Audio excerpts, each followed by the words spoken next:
Ambassador, I will say frankly, I'm one of the people who thinks you should be expelled from this country, and I believe that it's to do with the policies of your state. If I was Jewish and had never stepped foot in Israel, I could claim citizenship there tomorrow, but 6 million people whose origins are in what you now call Israel, who were forced out in 1947 or 48, do not have that right.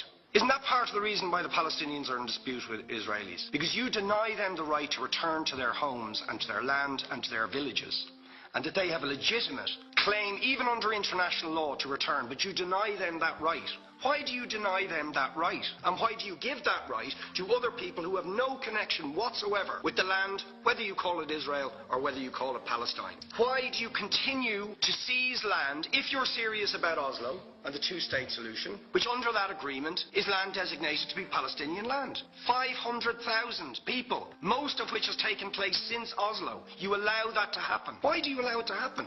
If you're serious about giving this land to the Palestinians, it's absolutely extraordinary. Are you not just taking us, Ambassador, for idiots? That you can say with a straight face, we're serious about peace, but while we're serious about peace, we're going to seize Palestinian land. And you expect the Palestinians to just sit back and do nothing about that. Now, you know what the Palestinian people have been asking for. Far less even than some people would ask for. Because I believe the whole apartheid system should be dismantled. But what they've asked for is to lift the siege of Gaza. Just to lift the siege of Gaza. Let them have an airport. Let them have ports. Let them not be dictated to by a government for whom they do not vote as to what can go in and out of their territories, whether they will have power, whether they will have clean water, whether they will have medicine. What makes you think you're allowed to have nuclear weapons and the fourth biggest army in the world and visit destruction on the people of Gaza, but they have no right to defend themselves? They have no territorial sovereignty over that land. Would you ask questions, please? How do you